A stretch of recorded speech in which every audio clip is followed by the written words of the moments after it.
Good evening, gentlemen. Good evening, 4D. Good evening, Viv. Good evening, 4D. Good evening, Bronze. It is Thursday, the 18th of September, 2025. Storm in the Teacup, episode 32. Nice.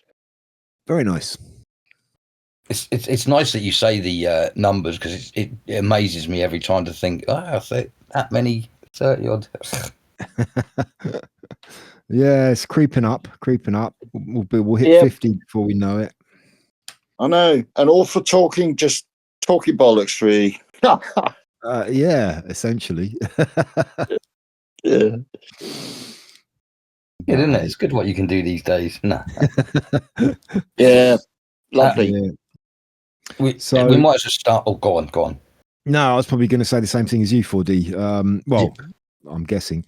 Both myself and you went to the United Kingdom rally at the weekend on Saturday.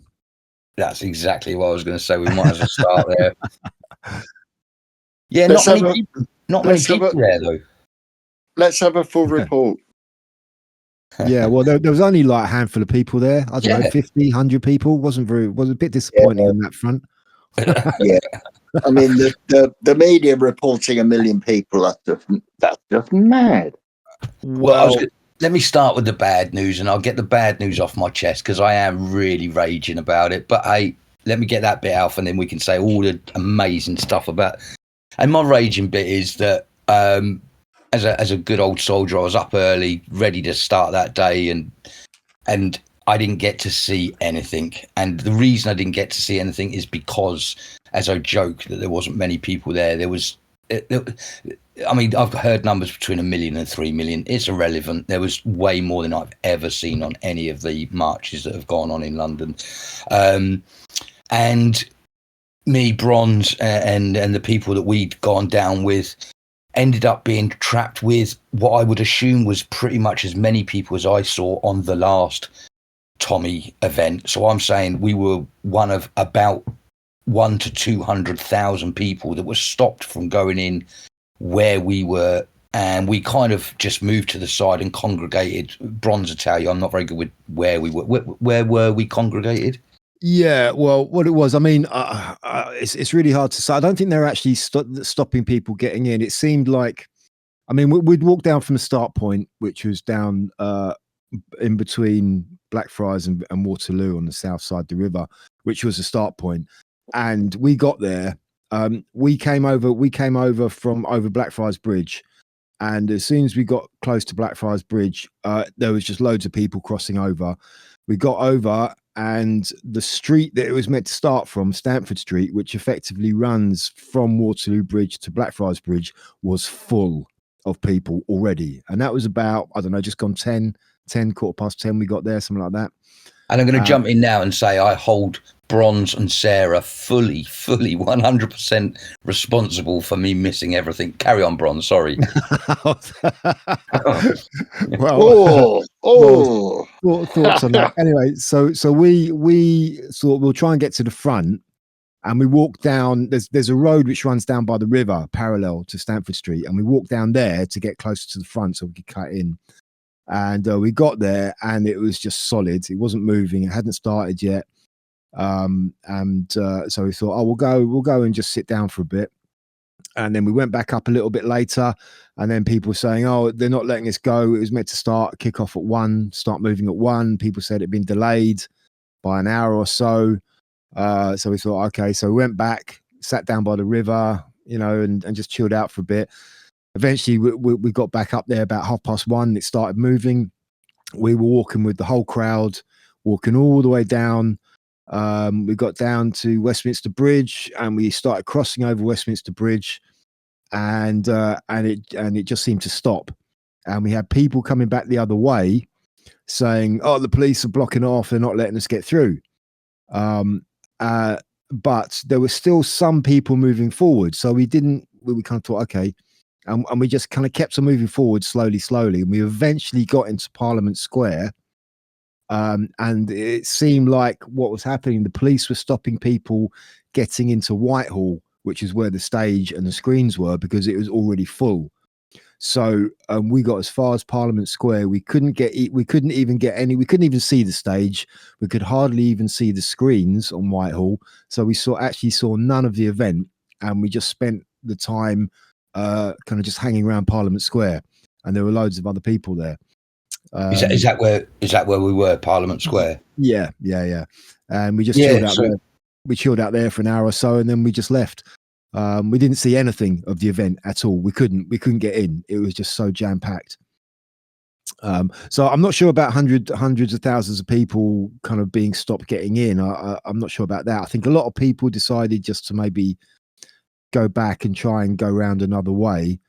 And maybe some people just thought, and got there and then decided just to go. I don't know. But the amount of people was incredible. I mean, there are reports that the media and the police were saying, there's about 100,000 people there, which was just nonsense, absolute nonsense. There probably was close to 1 million, I would say. I don't know about 3 million. It's difficult to say. It's really difficult to say, but there certainly was not 100,000 people there. There's certainly way more than that. You stole all my thunder. I was going to say all of that, but I wanted to know the Parliament Square bit. But what I wanted to say was we got stopped at Parliament Square, and the guys that were, I'm saying there was about 100 to 200,000 people where we were cut off. And the reason I know that is because some of the other people that were stuck there used some AI technology to look down at the area we were, the Parliament Square area, and they reckon there was 150,000 people just there alone that got cut off. But apparently there was 3 groups of people that got cut off, and I've watched several videos, and it's pretty clear now to see that the police did it deliberately. They were trying to instigate a fight, and Tommy Robinson was talking today, and I've put it up on Truth Social. He's leaked, or not leaked, but he's put forward the conversation he was having with the police or the day before the event, and basically it looks like the council went something to do with the council going against the police, and so making a problem with how Tommy's team were allowed to put up the scaffolding and the TVs and so on and so forth. But in doing whatever they were doing, they were confusing the police into trying to cause a problem with the people. Well, also, obviously, they weren't expecting as many people as did turn up, so it's not anyone's fault that in itself. But yes, there was some sort of miscommunication as to why a lot of us got sort of pushed to one side as well. Yeah, I mean, I think they were completely overwhelmed by the amount of people to start with, and so that caused a problem right from the beginning. But also, I also saw Tommy saying that Westminster Council tried to cancel the event 48 hours beforehand, and he went to the police, and the police said, no, it's going to go ahead. That might be what part of what he put out. Yeah. So it's Westminster Council were really trying to screw everything up, right? And I don't know if you're aware, but Westminster Council and the police there has been an ongoing conflict. Westminster Council won't share the CCTV footage with the police. Oh, really? Interesting. Yes. This is what I heard on the Freedom Marches, so-called anti-vax marches in 2021, 22. Ah, yeah. Well, I mean, another thing is there was a bit of trouble. Now, if you can imagine, like Whitehall, all right, runs from Parliament Square and it goes up to Trafalgar Square, and the stage was set up about halfway up, and all of the people attending the event were coming in from Parliament Square, and that's the way that the screen was and the stage was facing. There was a counter protest at the other end of Whitehall in Trafalgar Square, and what happened was some people, because they couldn't get in via Parliament Square, they went around and they came through via Trafalgar Square, and the police let them do that. And that's where there was trouble. And I think the police deliberately did that to facilitate trouble. And there was only, I think there was something, I heard a figure, I think it was Tommy again saying there was something like 28 arrests overall. Okay, 28 arrests, and only 8 of those were from our side, were from the people attending the Tommy event. The rest were from the counter protesters. And that's after leading a load of our people into the back of another protest. So Yeah, that you could say this was the most peaceful protest that's ever. well, especially for the numbers that turned up. Exactly. Yeah. I mean, you're talking possibly a What's million that as a people. percentage? I don't know what, eight out of a million. I mean, you know, it's like 0.0000. Well, it's at least four. It's at least 4 noughts. Yeah, so I can't work it out. I can't be bothered. But yeah, it's minute. I mean, you compare that to the Notting Hill Carnival, which the media describe as a fun day out for all the family, and they have like many more arrests for much more serious things as well. You know, weapons. Nobody was arrested for possession of a weapon. It was all just sort of minor little disorders. That's all. I love. In fact, I had a slight raised voice conversation with the other person that came along with us, that came along with me, and she was saying, "Oh, you know, there was loads of people drinking and they were foul mouthed, and that's just terrible." And I'd like to say that it wasn't terrible, and I'm glad that they're foul mouthed and they drink, because, like I say, that they're not beating people up, headbutting people, knifing people, proving that these, what they want to call louts, that they want to call football hooligans, are not hooligans. They're not trouble starters. They're just patriotic people. We've all been young. We've all been full of too much of too much youth. But all I'm trying to say is, even with the beer swilling and the shouting of bad words, there was still a good bunch of people. I'm glad to see my kind of people out there still doing a peaceful through gritted teeth, shall we say? Well, yeah, it was passionate. I mean, yeah, there's always going to be a few who are going to have too much to drink and get a bit leery, but there was no violence. That it was just, you know, people just shouting a bit. Everybody was shouting a bit, you know. Yeah, and I've never seen so many flags. That was the one thing that I'll take away from that. That was so beautiful. I took a load of flags in my bag, Viv. I thought I'll be the nice guy handing out flags. I couldn't hand out flags because everyone already had one. It was amazing. I've never seen so many British and English flags in one place. It was just unbelievable. And also, I mean, when we were waiting to move off, let me just butt in. That's what I mean. Actually, English and British flags, not just all flags. It was just those two, and it was just so many of those. But there were other ones. I saw a lot of Irish flags as well, actually, which is interesting. Yeah, they're all flags of you know, I mean, the only 2 flags I didn't see were Palestinian and Ukrainian. All the rest, there was English, Scottish, Welsh, UKIP, Trump, everything. I mean, you can those flags.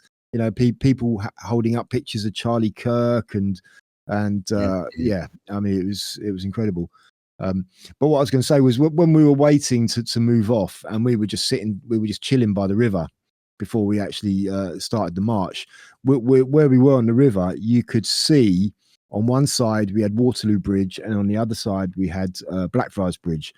And you could see, I mean, when we arrived, it was the street, the starting street was already packed out.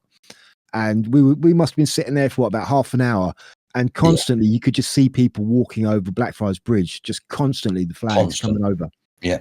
And there were some coming over Waterloo, but I think that was...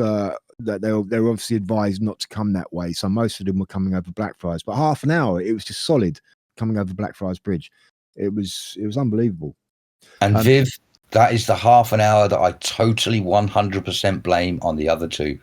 Well, hold on a minute. Yeah, what would you have done for D? You were gonna just stood in the crowd and I stood there in agony. Yeah, exactly. That's why we went and sat down, because like, we're gonna stand here and just get, you know, and get achy legs and backs. We might as well go and sit down. So, but a couple of things that I thought as well afterwards. I thought because beforehand, like Tommy Robinson was saying, there's going to be 1 million people, and I kind of thought, maybe you're over exaggerating, but no, there was about that. But having known that, if he was to do this again, there's no way he could do it in the same place, because there just wasn't room to accommodate the people. There just wasn't. That was why, the vast amount of people who turned up were probably like us and didn't get to see anything. They probably just hung out with everyone else. Didn't he want to do it somewhere else and they wouldn't let him? I don't know, but I mean, I think if he does it again, he does it in the same place. It's going to be, I can't see it working, because just the amount of people. I mean, he probably needs to do it in somewhere like Hyde Park and have a proper big stage, and a big open space where everybody can actually get to at least see the stage, or somewhere like that. Yeah, because this happened in the freedom marches. As they grew bigger, they had to be moved to Hyde Park. Yeah, specifically the area in front of the Wellington Art statue and the statue of Achilles on the south side. Yeah. So it can't. It's just too small. It can't accommodate a number of people. Yeah. So yeah, Hyde Park's a good idea. Yeah, I mean, every summer they have big concerts on in Hyde Park anyway, so I kind of imagine that would be a better option. He's already said he's planning the next one, but boy, to do it there would just be the same. And also, I was kind of thinking, what we could have done 4D, which I think we could have done without any problem, instead of just going with the march, we could have just gone straight to the stage and waited there. I must admit, when I'd got back and I'd calmed down from my furious, no, I thought that as well. I thought next time I am actually registered as disabled, so I could even sort of say to the guys, like, I am disabled, can I just stay here? But yeah, I did think that myself, actually. Because it didn't seem like they were stopping people from coming from any other directions. Most people did comply with the instructions to come from a certain way. But as we went, I kind of thought, you look at all the side roads, they're not stopping anybody coming from these directions. And we got there, and it just seemed like all they were doing was stopping people going up Whitehall once it got full, and obviously maybe trying to stop people coming from the other side. So yeah. Have you guys seen any of the videos of the way they stopped one of the groups, though? I've seen a video of some clashes between the police. Yeah, because again, I'm going to put the blame fully on the police. They just suddenly, it was obviously going to antagonize people, because they just suddenly walked in front of the sort of marching crowd, stopped, split them, let the ones that had already passed carry on going, and stopped the next lot, and then the horses came in. And but they didn't say anything to anyone there. So if you're stood there, you're starting to think, hang on, why are you stopping me? You've just let them go. There was probably a legitimate reason. They'd probably been told, look, too many people are coming down. Can you stop them? Because otherwise there'll be a crush. And they could have passed that information on to people, and I'm sure people would have been less aggressive as they were. But no, they just did this, split them up, put the horses out. And then again, without need, rhyme or reason, just started putting on riot gear. And again, that just makes the crowd angry. Why would you do that? It's obvious that they wanted, and I think I'm saying this because I'm saying they'll be not only are they going to be frightened about the numbers that turned up, because even though ridiculous lies from the TV company saying about 100,000, they'll know the truth, so they'll be scared about that. But they'll also be scared that we didn't cause any trouble, that they couldn't turn this against us. Yeah, I mean, the conflict that I saw was up towards Trafalgar Square, which is like what I mentioned. Some actually probably went down because they couldn't get up Whitehall. They had obviously gone down the embankment, which runs from Westminster Bridge along the river, and then cut up Northumberland Avenue, which goes up to Trafalgar Square. And they probably went down there and came up that way. And the police shouldn't have allowed that to happen. And I actually think a counter protest should have been in a much further away. It shouldn't have been in such close proximity. It should, so they could so they could make the separation between the two definite, you know, so to stop any of this kind of overspill. It was deliberate. It's deliberate. It always is, of course. You should have approached it from the north, going from Victoria down, I think, basically. From the south, you mean? Victoria's south? From the south, yeah. South to north, yeah. Yeah. But I think there's some confusion about whether they'd be able to, if they didn't come from the specified direction, they wouldn't be able to join the march. That was kind of the idea that I had. Well, the impression you know, you got to get around that. What I used to do in the freedom marches is go around the back, go through St James's Park, just cut through. Well, like I said, that's probably what we should have done first off. We should have thought, right, forget about the march. Let's just go straight to the stage. And we could have got there and maybe got a spot where we could have actually seen what was going on the stage. But yeah, you know, but all in all, you know, it was still, I'm not too bothered because we've been to a few before. We kind of know what goes on. We've seen, you know, we've seen that a lot of the speakers are the same speakers I've had before. And it was like, I wasn't too bothered about not being able to see the stage. I was just happy to be there and make up the numbers and be a part of it. So it's still something that I can always say I was there. Definitely, it was an amazing day. It could have been a lot more amazing, but no, it was an amazing day. Yeah, definitely. And I see of all the, you know, because we're all racists and we're all bigots and stuff, and it must have been horrible for us to all see that hacker from the New Zealanders. I thought that was amazing. Yeah, that was one of my favorite bits. Yeah, when I watched it back, I thought that was cool. That was really cool. And then they got to rip up all of the flags on stage, and I just thought, oh, that was awesome. Did you see? You must have seen it for the. I think Dan Wootton played it. They had a reporter over from CBS, and she was interviewing somebody and saying, "What do you say about people who say that these protests are racist?" And the guy started talking, and immediately this black guy walks behind. And he smiles and waves at the camera and walks off. And then immediately, if you notice as well, they immediately away from that. Yeah. That was so perfect, that moment. There were quite a few ethnic minority people there as well, British. Yeah. But you know, I mean, the BBC reportage was terrible. It said 28. It said dozens of police injured.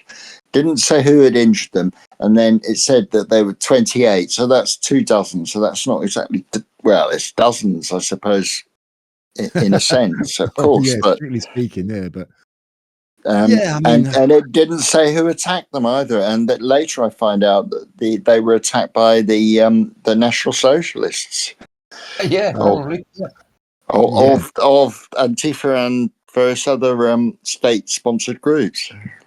Yeah, I mean, it was not unexpected, the reporting, but it increases every time. It becomes more and more ludicrous and obvious, and I think people are starting to see that as well, especially people who were there.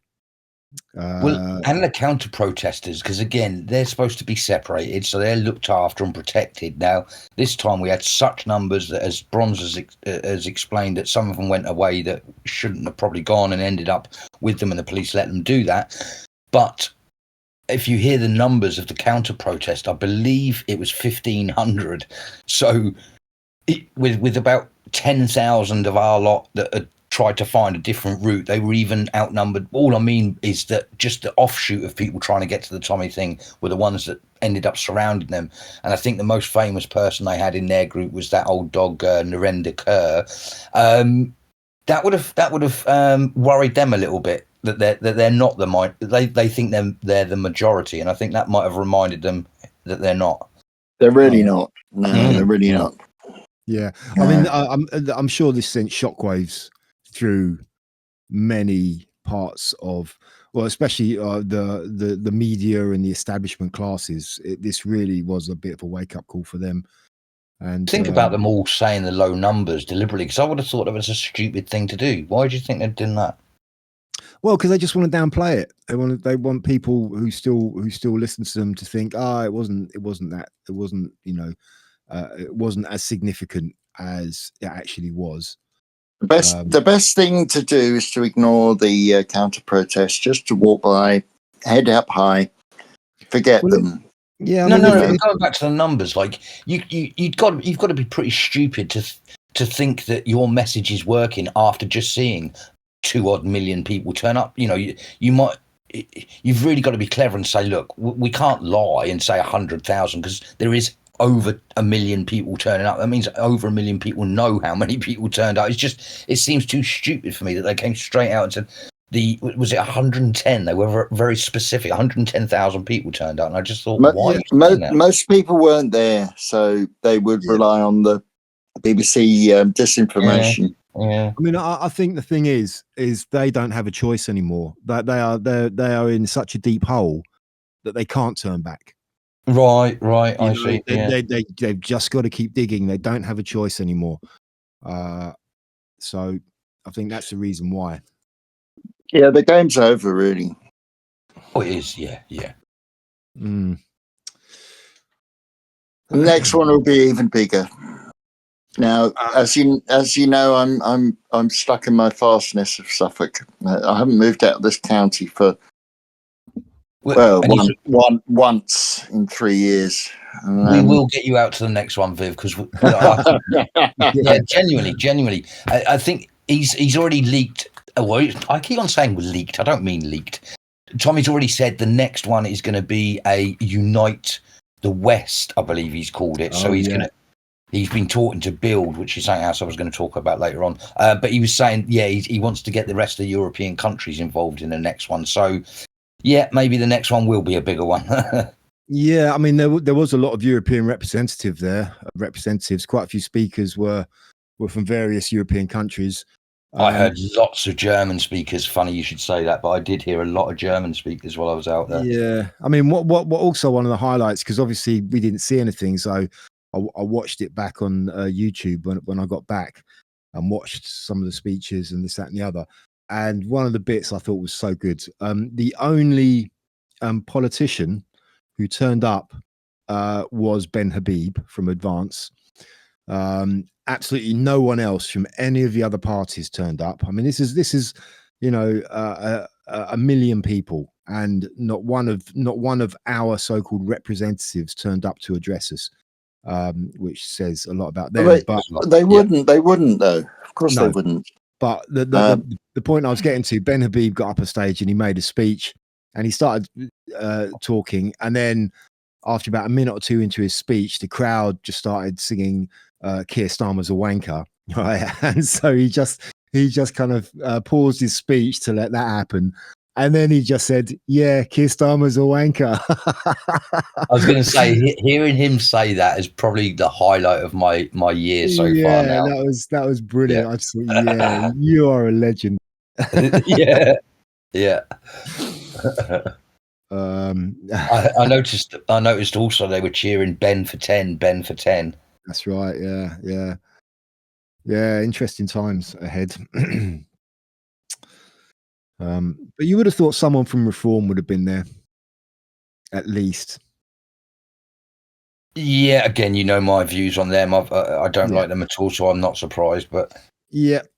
But I think this is, I think because Farage actually didn't come out and didn't say anything particularly negative about it this time. I think he's starting to get the message as well. He's still establishment as far as I'm concerned, but he is. But but that's like I said, he's just come out and spoken sort of lies and slander about Tommy and the whole crowd, and he seems to be kind of reeling that back in a little bit now, because he's starting to think, oh God, this is an awful lot of people, and a lot of them voted for Reform last time, and they're probably very close to, if they're still planning to vote for Reform, they're you got Advance coming up, which Tommy has backed. So, you know, he could be looking at potentially losing a lot of votes if he doesn't sort of reel back his rhetoric. Yeah, I said to you, like, we were there when Tommy stood on stage and sort of said to the crowd, you got to vote for Nigel. He's the way forward. And you know, you were there. We heard everyone, me included, you included, saying, yeah, you know, we'll vote. And sort of that's the establishment don't realise the massive name Tommy Robinson holds in this country at the moment. They really don't realise how powerful he is. If they did, they would have already got rid of him. And it's to their detriment that they've not taken him seriously. Yeah, well, I think if they don't realise it, they're starting to, and I think it's gone past the point where they can get rid of him. To be quite honest with you, they can't now. Yeah. That'd be just too damned obvious, and that would really spark something. I think that would really, I mean, that's why they can't do it, because it would just accelerate whatever he was going to do. Yeah, I mean, it'd probably have a similar effect to what happened to Charlie Kirk in the US. You know, something like that, maybe. I don't know, but yeah. So that was that. Look forward to the next one. Yes.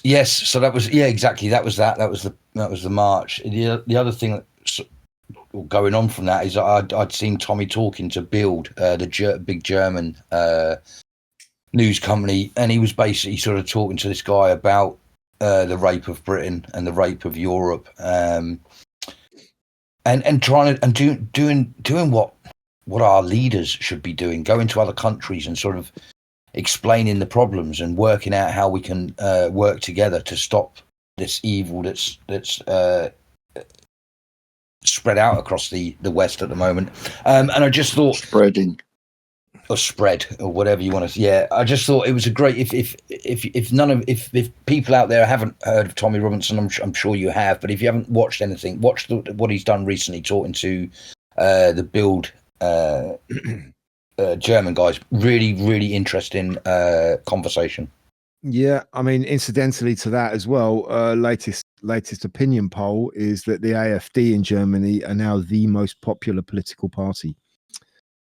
Funny, because Tommy said during that interview with the Bild guy, he said to the guy, he said, you do know AfD are going to be the next leaders of your country, and the guy says, of course they won't be. They've only got 25% of the vote at the moment. And Tommy just looks straight at him and says, you're wrong, mate. They will be in. So take that for what you want. Well, they're doing all they can to stop them. I mean, they've just assassinated 8 of their members, all in the space of a week or so. So who knows what else they're going to try. But and that's like why they can't do Tommy, because that would have made the AfD more stronger by assassinating them. Yeah.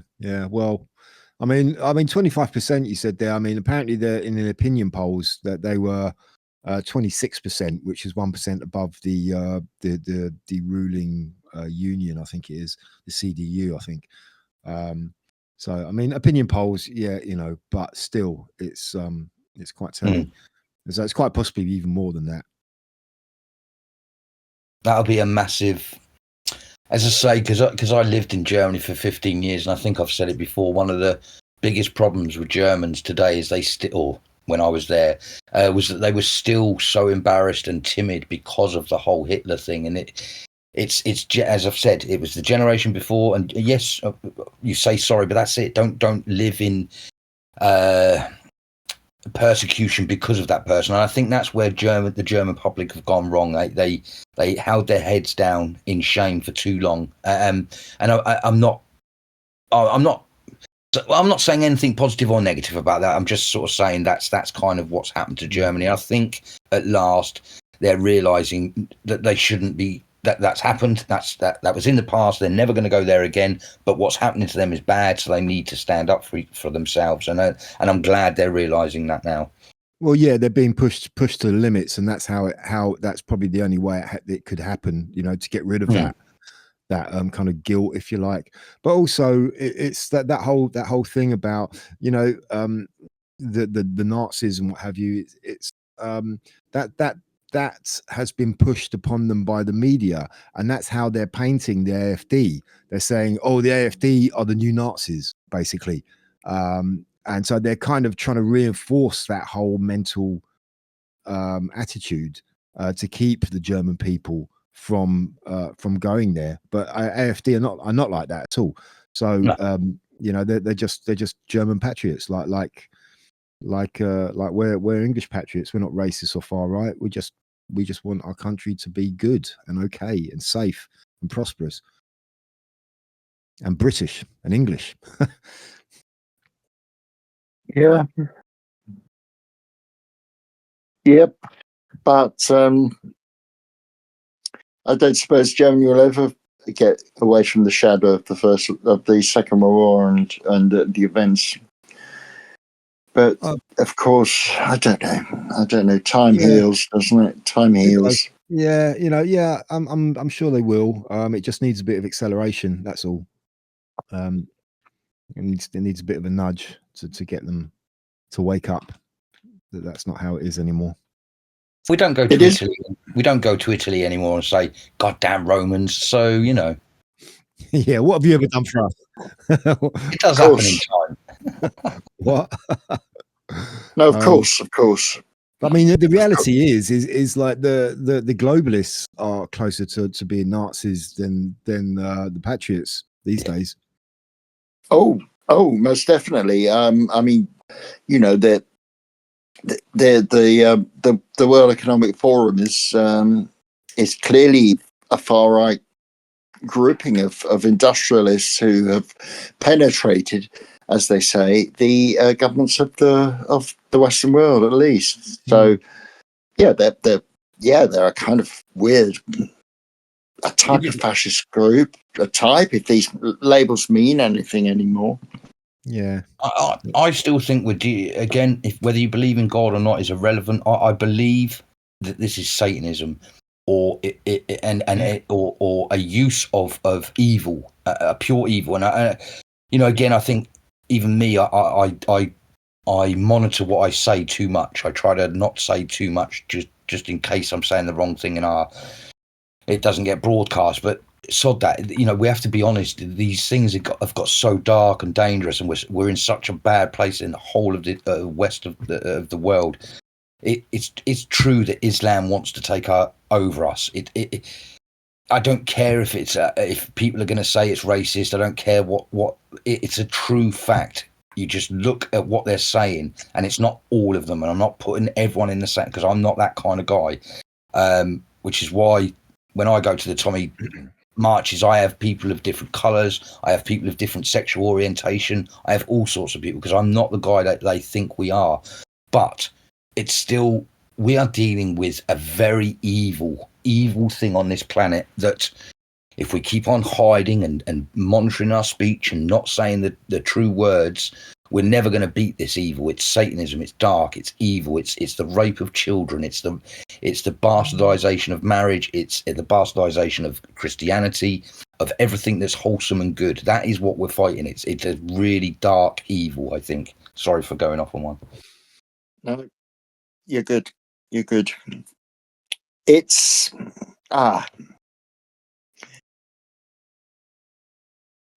silence. I'm thinking about what you're saying. It's when you lose. It's when you lose your core. If you're floating adrift, and you've lost your core reason for being, the core that brings everyone together. This is why I think multiculturalism hasn't worked. Maybe it's worked in a few countries. It seems to have worked in India, although there have been outbreaks of violence. But it didn't work in Yugoslavia. It didn't work in the Soviet Union. It's barely works in Spain. It's kind of worked in the UK, because we already have a multicultural society. We have Welsh, Scottish, Irish, and English. But I would say that's not real. I would kind of disagree with you, Viv. Multiculturalism. I mean, okay, you could say that Welsh culture, Irish culture, Scottish culture, English culture, they all have differences, but they're all founded in the same roots. They all have the same roots. Yes. And I don't think multiculturalism has succeeded here. It's just created problems, because the whole point of it is allowing different cultures to exist side by side. And that is the recipe for disaster, because you don't want separate cultures existing in one country. You want one country to all be together as one. Well, And yes. multiculturalism is exactly the opposite of that. Yes, for economic determinism, for everyone to rise, for everyone to be, well-fed, have a good wage, get on, raise children. It's that word. It's getting on. It doesn't matter. Well, Bronze was saying the other, he's never had friends, so he won't be able to understand this. But even in a group of friends, you all kind of have to have the same. Something about you has to be the same. Otherwise, you get ostracized from the group, because you just don't fit in with the group. And it's nothing. It doesn't mean that you're an oddball. It just means you don't work in that group, and it kind of makes the group fall apart. The core group are the ones that have the same sort of views, and it's the same for a family, and then it's the same for a state, a village, or whatever, and then it's country. It's the same. You cannot. So Viv said some places it's worked. Bron said I don't think so. I'm going to say it's flat out. Of course, it doesn't work, because it just means that you're going to have too many ideas, and it's not to say that the other ideas are wrong or right. It's just that in this gang, in this group, and we call this group England or the British Isles or United Kingdom or whatever you want to call it. This is our group, and when we do things this way, and we're not saying that you're wrong for the way you're thinking. We'll come to your country and see your gang and see how you work, and we'll probably like it, but we don't want it over here. That's all it means. It's got nothing to do with race. It's got nothing to do with colour of skin. It's got nothing to do with anything. If you come here and you want to be in our gang, and you'll be accepted. That's all it means. Yeah, it's as I've said before, the whole multicultural argument has been used, and it's been kind of portrayed as a racial thing. If you don't like multiculturalism, then you're racist. It's like confusing multiracialism and multiculturalism, where the two things are different. We've had multiracialism in this country for decades, and it's not really been a problem, and things get on. People assimilate, everybody integrates, and that's fine. But multiculturalism isn't a physical attribute. It's ideas. It's what's in your head. And that's a much bigger problem, because if you don't allow people, if you allow people to create parallel societies within the country, you're just going to get, it's like a balkanization of a country. That's what's going to happen, and that is what is happening in this country. And it's like oil and water. They'll never mix. I do worry about the lessons of the Balkans. I mean, it took Tito, a strongman, to hold that place together in the former Yugoslavia. When he passed and when it changed, then they were at each other's throats. The irony being that they were the same people. Yeah, basically. And we are facing now something that isn't the same people. Now, I don't mean skin color. I mean, as you said, ideology. I mean, yes, of course, in the Balkans, you had Bosnians, Muslims, you had Catholics in Croatia, you had Orthodox in Serbia, and they got on for a while. But it took, as I say, a strongman to hold them together. We don't want that. We don't want that. That was partly to do with the Eastern Bloc, though, wasn't it? I mean, it was ruled by communism, so you could say that was the reason that it kind of stayed together, because they were ruled in such a way, and the communist rule, in my opinion, is never a good thing. So it's kind of like, a bit of a toss up, that one, and when communism fell, when the Eastern Bloc fell, that's when everything just started falling apart and becoming chaotic. Yes, indeed, that's what I'm saying, in a sense. But yeah, But do we need? You know, I don't want to live under a strong man. It's bad enough under Starmer, who's a weak man posing as a strong man. So, Yeah. you know. Well, that kind of brings us nicely onto the subject of the state visit of. It does. Yes. I'm just popping out of the room to get something I found out today, which is very interesting. But continue, gentlemen. Yeah, I mean, I've only seen. I haven't really been following it too much. He arrived yesterday, didn't he? And I've just sort of been seeing a few headlines of what's going on. A lot of people saying, "Oh, he walked in front of the king. He walked in front of the king," but that apparently not significant at all because he was inspecting the troops, and that is protocol for visiting guests when they're asked to do that. So, won't read too much into that. No, you're talking to an ex-soldier, buddy, and I can tell you now that is the. And I've explained this before with the Queen.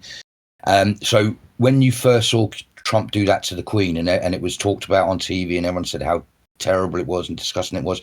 That's true. It's very true. You're not in our country under our rules. You're not allowed to stand in front of the Queen, and that's even on the inspector. And if you watch any other parade, should always be in the front. This has only changed twice now. Once with the King, this time with Trump, and last time with the Queen with Trump. And that is something very, very significant. And listening to some of the American ex-squaddies, there's a lot of people saying that there's some kind of capitulation gone on. I know we're into conspiracy theories, but it's too deep for me because I haven't looked into it enough other than knowing what Q's all about. But no, I think that is significant, buddy. Okay, all right. Yeah. But also, I mean, the whole military parade apparently unprecedented. Just the sheer numbers and the regiments involved in it have never. There's never been anything like this before as well. So yes, and yeah, there's a lot for that parade. That is, it's very telling that maybe. Again, maybe we're the silly ones here because you and I have looked into the Q stuff, and so we kind of semi-understand what's going on. But if it was real, obviously. Is there some kind of struggle between the royalty of this country and the parliament of this country? I don't know what element of our country has been taken over. Now, I fought for the British Army for 15 years, and I swore to uphold the country and the Queen, and so I did. I was a royalist for 15 years of my life, and I do still, as I've always said, I am a British person. I love everything about Britain, but modern royal family has upset me ever since the murder, as far as I'm concerned, of Lady Diana. So, but who knows? Maybe there is some sort of capitulation, some sort of battle going on in this country. Trump has definitely somehow militarily almost in charge of our royal family at the moment. That's probably a too strong a term to use, but there's something very strange about the regiments coming out, the amount of soldiers that came out, the fact that now this is twice he's walked in front of the royal family. It's very interesting. Yeah, well, I don't know. It's I mean, there's certainly a lot of conflict within the current royal family, with King Charles the Woke and his two sons. Apparently, the three of them are kind of, it's Harry, that idiot Harry, is causing all sorts of nonsense and crap, and the king is he's captured by the globalists. He's an out and out globalist. He's in the same camp as Starmer. The two peas in a pod, as far as I'm concerned. But King Charles, as far as I'm concerned, is a very weak man. There's a photograph of him circulated out many years ago of one of the Rothschilds with their finger in his chest, sort of pounding as if to say, do as you're told, sort of thing. Now, again, if the whole Q thing was even slightly real, then maybe the power that was put upon Charles has been taken off, and maybe even the likes of me that thought he was a scumbag are going to be shocked because he wasn't a scumbag. He was just a weak man that was controlled by the Rothschilds. Who knows? Who knows? Well, yeah, I mean, possibly. I mean, but he's still carrying out their orders, obviously, as much as he can. But I mean, the Crown in general is like, sometimes I watch. There's a channel on YouTube called Promethean Updates, which is very good, and it's a couple of American women basically talking about how the Crown, the British Crown, still effectively controls the US. Very much so, yeah. And maybe that power is being stripped away now. Yeah. And so outwardly, I mean, he's still, I mean, everything that Charles does is wrong. He's not the defender of the faith, or he's not the defender of the Christian faith. He seems to be more the defender of the Islamic faith these days. He's just bending over for Islam at every opportunity. You know, he's into all of the woke stuff as well. So outwardly, he's still promoting that, but you know, maybe, yeah, who knows? Who knows? I mean, you know, are we watching a movie? Enjoy the show. It's a lot of conflicting stuff. It's a lot of conflicting stuff because we, as you just mentioned, this whole unprecedented turnout for the Trump visit. But as soon as he's gone, Starmer and Charles are back to their old ways of spouting globalists, crap and destroying our country. That may be the case, but we are a very, very steeped in military history country military tradition. Sorry, I meant to say that everything you see when it's ceremonial, there's a reason for everything. And it's the same with the Americans when they talk about whether the eagle on the flag has got the arrows in the right hand or the left hand, and whether it's got a gold trim. People that haven't been in the military don't understand that all of our countries are foremost ran by its military background, and certainly us in America, we're stooped in history, we're stooped in tradition, and if those things aren't done, it doesn't mean anything, you know, because it is such a powerful thing, is what I'm trying to say. I mean, maybe they are sort of sending out kind of messages, yeah, that's it. And you know what we get on the surface is they're actually kind of maybe saying, you know, it's not quite, everything is not quite as it seems. They're following a script maybe, or being told what to do, or forced to say or do what they do. Whereas underneath, things are changing. Who knows? But yeah, it's quite intriguing. It's Harry that started talking about his mum as well, and so I think I've often thought, I don't know why him and Meghan went the way they went, and why the whole world turned against them. And I sometimes think, hang on, is there something secret getting played out there? Is it because it's funny that he's the only one talking about his mum, well, possibly not dying. Yeah. Anyway, go on. I just don't think he's particularly bright, he thought he could get away with it, and he found out he couldn't. And maybe just talking about Diana is a bit of a kind of a defense mechanism for him to try and regain some credibility. I don't know. I mean, I did see there was a stand-up comedian who said he once had someone in his audience who said they used to teach Harry. They used to be a teacher. And he said, "Oh, what was he like? He's not the sharpest tool in the box, is he?" And the teacher just said, so he kind of said, "Oh, right, so you know, you've got to shoulder some of the blame, surely." And she just said, "I did the best with what I could, with what I had." Basically saying he wasn't very bright. Yeah. What were you looking for, Viv? Oh, I found it. It's it's the first person to use the word communist. Oh, I see. And that person was a man from Yoxford in Suffolk in 1820, called Goodwin Barmby. and he was the first person to ever use the word communist. This is before Karl Marx or before the actual Communist Party. He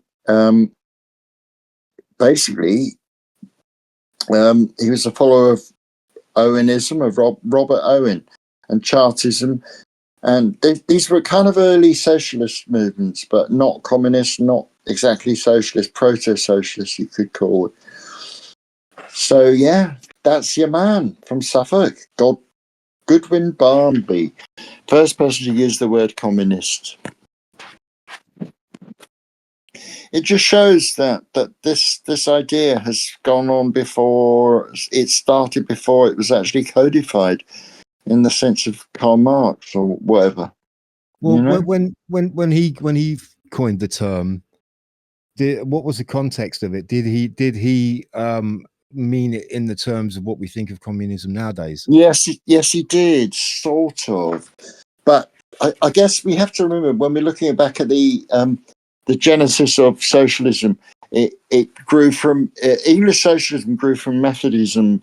It was a religious movement. Oh, really? What the irony? Yeah, absolutely. Yeah, really. Yeah, really, it was. I mean, I suppose you could go back to Peterloo. You can go back to the Chartists, who were agricultural workers who wanted to form a trade union in Dorset, and they were transported to Australia. So there were these movements that were long before actual socialism or communism as terms became invented. I'm getting sick and tired, actually, of labels. Yeah, I agree. I try and avoid them myself, but it's kind of quite difficult. But funny you should say that about kind of socialism was born out of trade unionism, effectively. And Methodism, Christianity. Which effectively was the same birthplace of fascism. Fascism was born out of trade unionism as well. Certainly, yeah. Yep. Yeah, of course. They have a common root. But were they collectivists? Their ideas about the collective rather than the individual. I mean, obviously, being kind of myself, being more inclined towards individualism and anarchism and just individualism. What can I say? It's hard to put this. I sort of reject all that, but at the same time, I realise that we need to come together, in that sense, in solidarity. I can understand. I mean, I'm a trade unionist as well. I'm a member of a trade union, but because I think if we can come together as a group, we're stronger. At the same time, I'm an individual, so it's a bit of a dichotomy here, really. Well, yeah, I mean, trade unionism in its basic form is a good thing because you're protecting the individual's rights. That's essentially exactly what it's about, isn't it? So, but just like every other institution which gains power, it becomes corrupted, of course, and taken over by insidious forces who don't have the original intent of the movement at heart anymore. Totally. Trade unionism is meant to raise working conditions and to assist people such as myself. Yeah, that's why But my trade union, my trade union is Workers of England, which is pretty small, honestly. Yeah, but that's the whole point, Viv. I think because it is pretty small, it's still quite a valid. It's still probably quite close to the roots of the whole idea, which is a good thing. It probably still actually does what trade unions are essentially meant to do, which is to look out for the individual's rights. Exactly. Yeah, that's why I joined, because I looked around. I thought, I need help. I mean, I am possibly in trouble here, so I need some backup. And I looked around and I thought, the big trade unions, nah. But I looked at Workers of England, and the fact that they stood up for people who had been harassed by the state for because they wouldn't take the COVID shot, and their employers were telling them that they would be sacked if they didn't. And I thought, well, hey, that looks like the one for me. So here's the one for me, you know.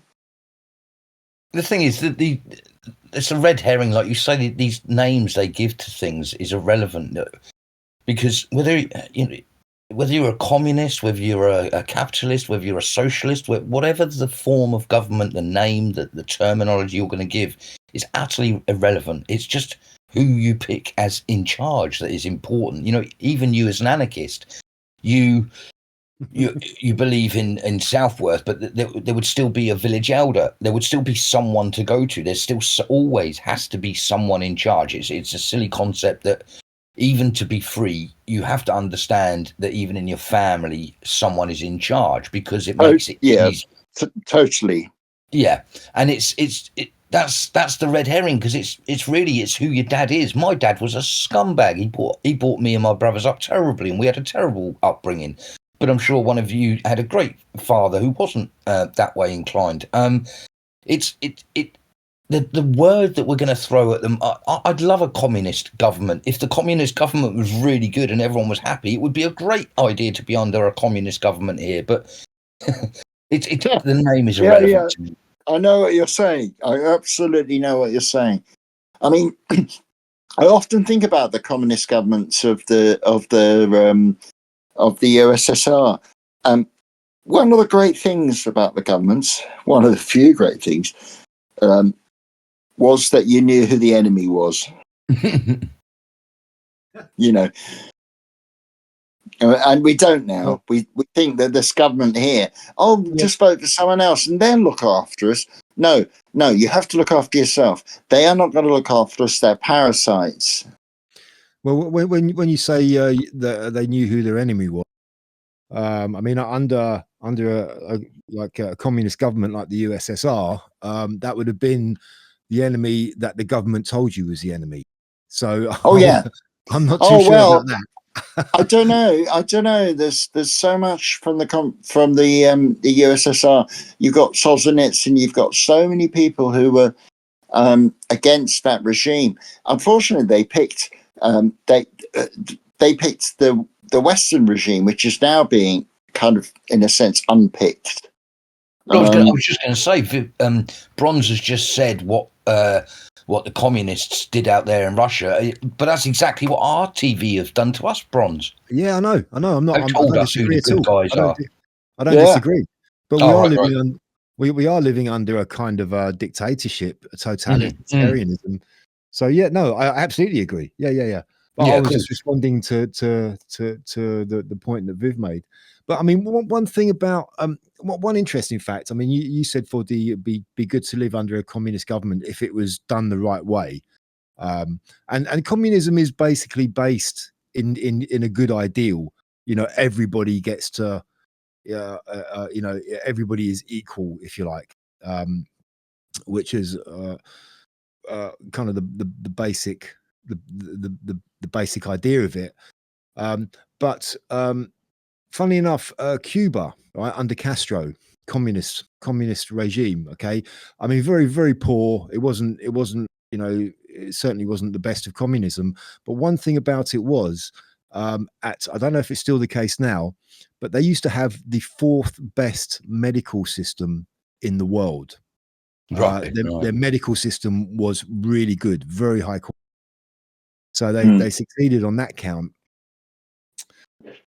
So yeah, but yes, I mean that is a problem with kind of any kind of totalitarian or socialist or communist, is like the ideals it's based in are good, but they twist the good. Yeah, they very soon become corrupted, and and this is why they never work. Is because the reason they become corrupted is because of human beings, because human beings always corrupt it. Well, not only that, it's those utopian. It's too utopian. It can't possibly exist in a real world. And 2 points. The perfect is the enemy of the good. So if you're bound to ideology, you're looking for the perfect rather than something that just muddles along and works. So that this is the problem with ideology, all sorts of ideology from left to right. Class just have to come up with different ways and expressions of tricking us into believing that what they're doing is right. That's all it is. I know. So yeah, when we go back to communism, because I don't believe in communism at all in its modern form, but if you could strip it down to its roots where it just says everyone's equal, now that as a concept that I'm as equal as you and you too, sorry, as a human being, yes, but not.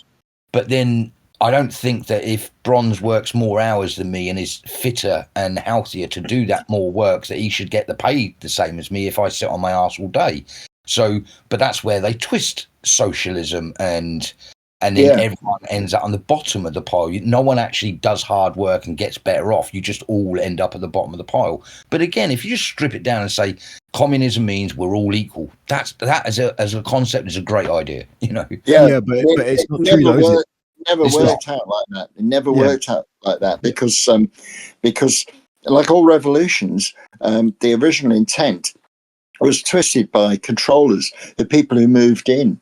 I mean, those people who moved into the Bolshevik Revolution in Russia, or every other revolution, were sinister. The French Revolution, Robespierre. Oh, it was fatal purity, as the book I'm reading talks about. It was just fatal purity he wanted. Like all these people were obsessed with ideology, rather than just what works. Like I said earlier, the perfect is the enemy of the good. If we want a good society, then we have to accept compromise. Well, this is the word's just gone now.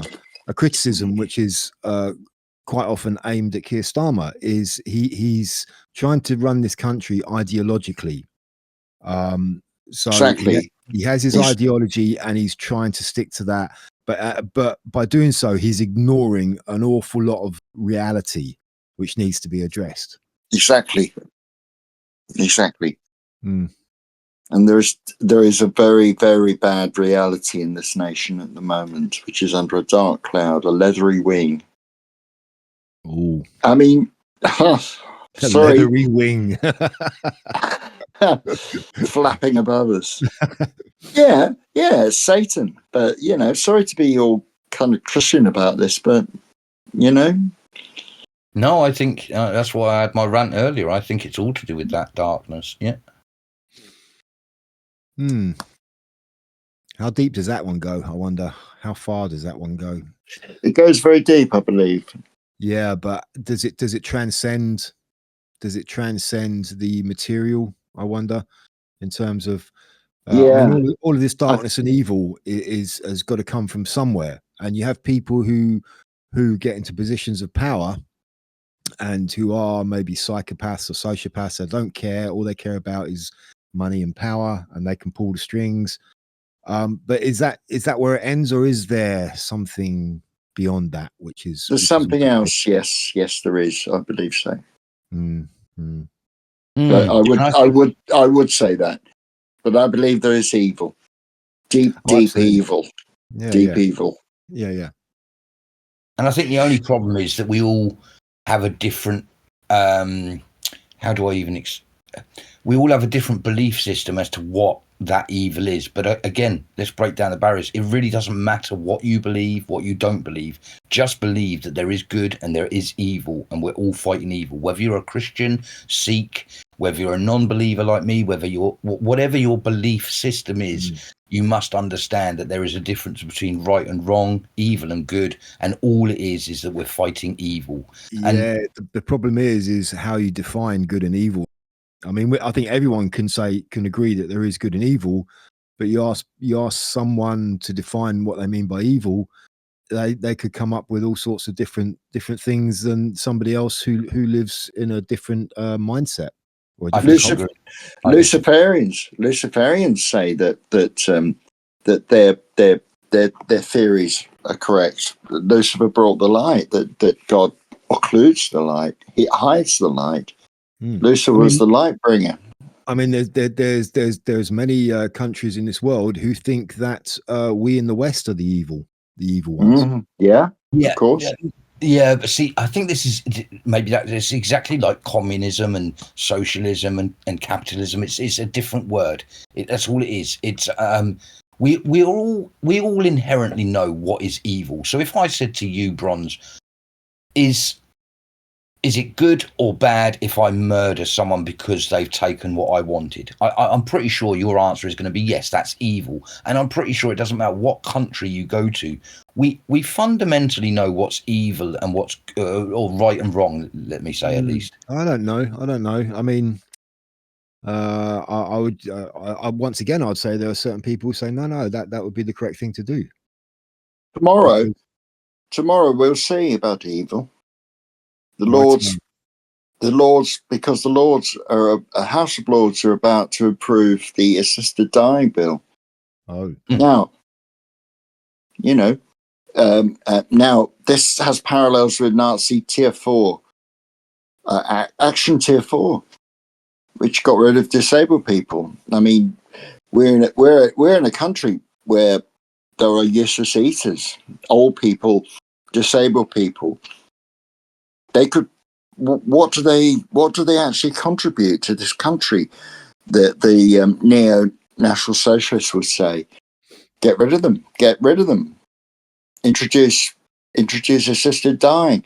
Expand it to your enemies, to those who don't believe in what the state believes in. This is very dangerous. Yeah. But again, when we deal with evil and good, so I don't think we agree with that bill at all.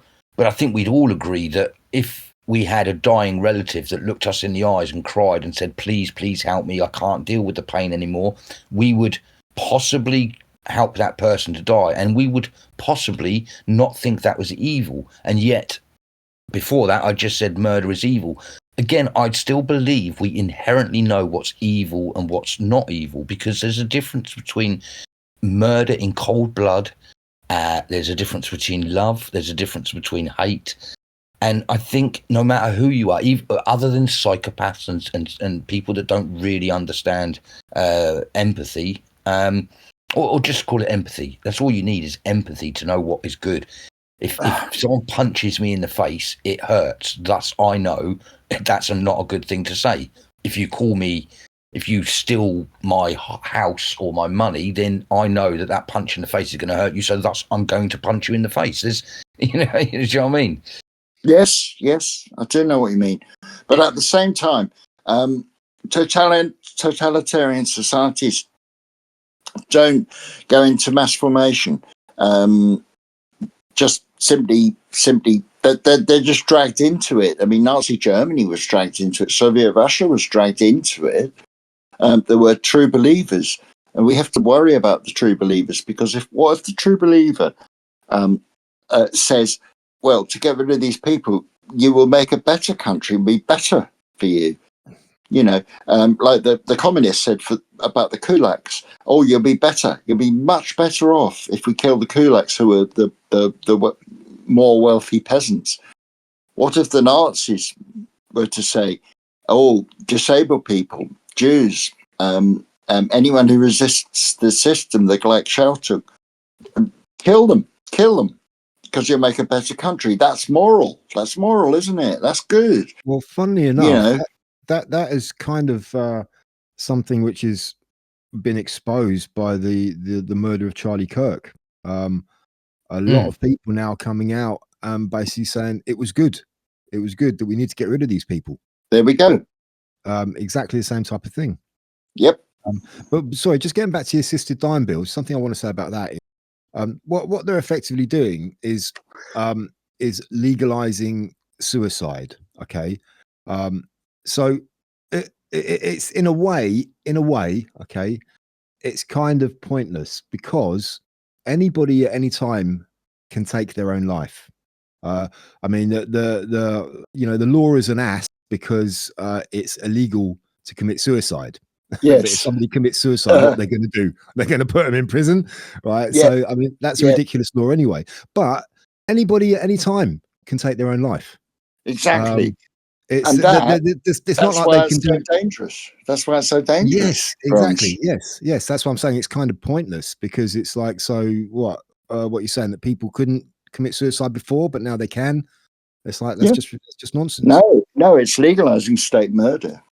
Yeah, it's not just legalizing it; it's normalizing it and acceptable. Yeah, that's right. Yeah, perhaps. Fair enough. Yeah. So no, I'm not contradicting you, Viv. I'm kind of agreeing with you. I'm just trying to. But more so, it's going against our Christian values. And again, I don't believe in God, but I do believe we have Christian values. So when a Christian says to me that they believe that God wouldn't let me into his kingdom because I've tried to commit suicide twice, then I wholeheartedly believe that should be our cultural thought on that. Luckily, I don't believe in it. Otherwise, I would be thinking that I'm condemned to hell for damnation. But and that's the other thing. Yeah, it's, I am proof that, and thank my stars that I didn't work, but I did try twice. I didn't get arrested for trying it. I didn't get put in prison for trying it. I did get a little bit of help and sent on my way. But so yes, it's never really been hard or illegal. It's just against God in this country. Yeah. Which is that's why I'm making that distinction, because it's just the enemy trying to go against our moral standings, our belief system, and our belief system is a Christian belief system. Whether you want to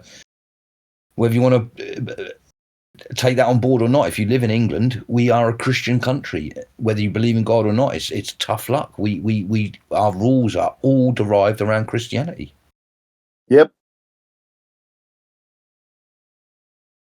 Yeah. Survivors of suicide attempts were prosecuted, buried, and up until 1822, property could be forfeited to the government and to the crown. Really, is that what? So if you do actually, unfortunately, manage to commit suicide, that's when the government sort of makes it illegal and takes stuff off you. Or even if you try and fail, they can still do that. So if you're feeling suicidal, that's really going to help, isn't it? I just want to retract what I said. I haven't done it twice. Oh, right.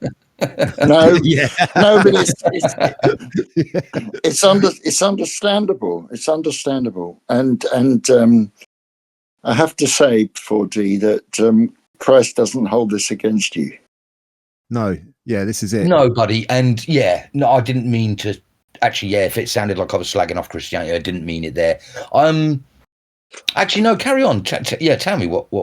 Carry on. Sorry, I shouldn't have interrupted. Christ died for your sins. Oh, that side of it. Yes, true. Yeah, I gotcha. Yeah. But Christians also believe. We also believe that you have free will.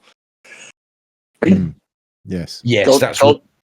God gave us free will, and it's up to us to make what we will of it, what we can.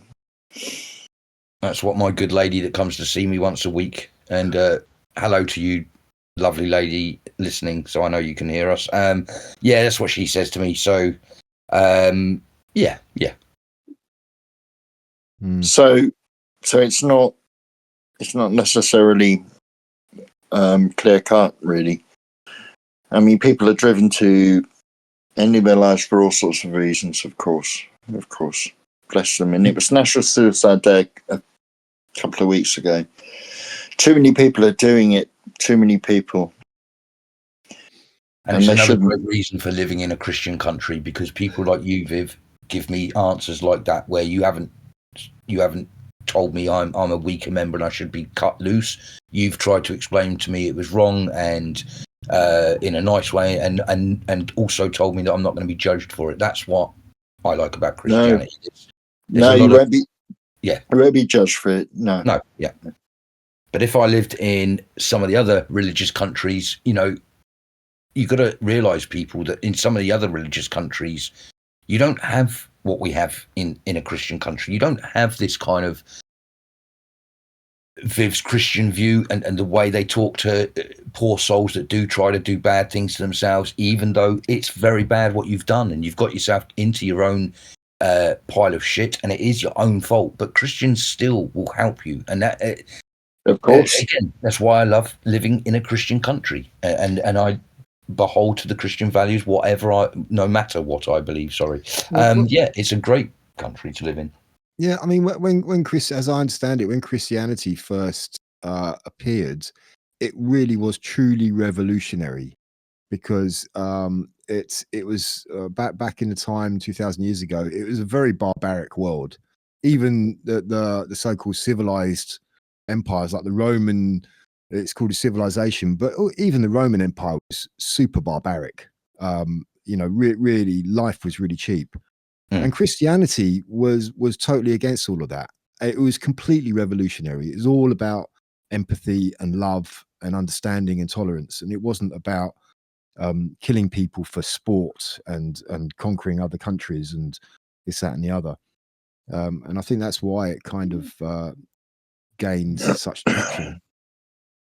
It did, but it was taken over by the powers, by temporal powers. Yeah, it got captured, just like any other big movement does. But in its essence, it's all about love, basically. Of course. I mean, when Saint Patrick, who's the patron saint of Ireland, he went to Ireland. He was a Roman Briton Christian, and he went to Ireland, and Ireland was completely barbaric. And he went, and somehow or other he went there. He didn't get killed, and he spread Christianity and effectively changed the nation through Christianity, which was an incredible thing to do. Just by preaching a completely different way of life to the ones that they had at the time. It did. So, who was the first country to fully take on Christianity then? Well, Ethiopia, but there are others. Ethiopia wasn't the first, but it was one of the earliest. Well, it kind of all changed. It all accelerated. Emperor Constantine became converted to Christianity, the Roman emperor. That's when it really became acceptable, because it was, I think before that, it was very much a kind of derided belief, I think, and people were persecuted for it. Yeah. Especially in the Roman world. They used to throw Christians to the lions in the Colosseum and all of that sort of stuff. And they really did. They really did. It's an amazing book called For Those About to Die by an author called Daniel Mannix. And I've never forgotten it. I read it years ago, but it was about the Roman arenas. And it's absolutely crazy. So, but Armenia was the first country which took Christianity as a state religion. Oh, really? Armenia. When was that? Right. When was that? What year? Around 300. I think it was before the time of Christ. Very good. But it was around 300. But I think around there. So when was Constantine? When did he convert? When was he the Roman emperor? Was that late? That must have been after that, I guess, or was it before? The Council of Nicaea. When was that? Damn.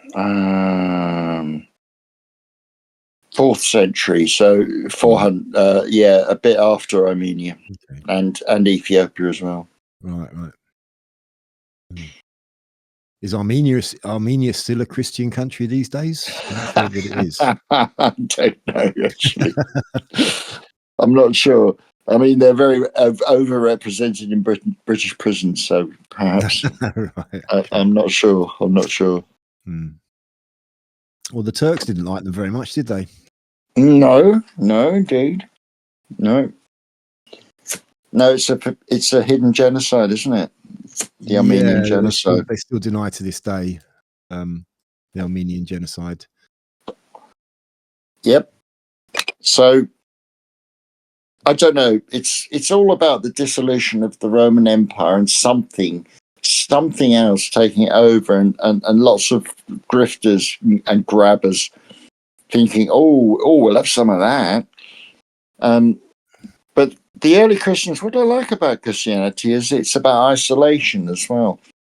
It really appeals to me. The early Christians lived in the desert. I've got so many books about early Christians. And there's also some weirdness. This is for 4D. The Book of Enoch. Oh, I'm when I say I don't see, I'm a contradiction in my own rights, but I have read that a lot, or I know a lot about the Book of Enoch, and it's because I'm such a conspiracy theorist. Anything that's hidden from me, I want to know about. So I found out about the Book of Enoch, and I must admit that one feeds more into my idea that there are aliens and it's all an alien race. So that's unfortunate. Yeah. Yes, I've kind of looked through the Book of Enoch. Yeah, they do say that I have it here on my bookshelf, of course, obviously, but the Anunnaki came down. They were an alien race, and they were giants, and they mated, and we can trace bloodlines back to them. It was left out of the official Bible, but I have a copy here. Oh, do you? Oh, that's interesting. Wouldn't mind reading Yeah, that. I do. Oh, yes, the Book of Enoch. I have have you not come across that before, Bronze? I've heard of it, but I don't know much about it. I've heard other people talk about it, so I've got a bit of a grasp about what it's about. But the fact that it was taken out of the Bible is very interesting to me, because I think the Bible is very distorted, the modern day Bible, which is why I'd like to read the Bible, but I always get to the point of like, well, just how much of it is true, how much of it is genuine, and how much of it is has been distorted and converted and changed and replaced or whatever. So that's always a bit of a stumbling block for me. Enoch will tell you about Nephilim. Well, apparently Nephilim, from what I've heard, they may possibly have genetically interfered with humans, and in a way created us in a way by experimenting with our DNA. So, yeah, so the Book of Enoch sort of explains it in as much as, if we stick with the devil and God, the ones that sort of came down with Satan to, the bringer of light and broke away from God, they had children with human, or they lusted for human wives, shall we say, had children with human wives, and then that's what apparently brought into being giants. And so the women gave birth to these giants that were mindless thugs that would just ruin the world and burn the world down, sort of thing. And that's, and Nephilim is, and then the Anunnaki. It's so strange that it's in the book of the Bible. Sorry, in a part that's been thrown away. It's very interesting.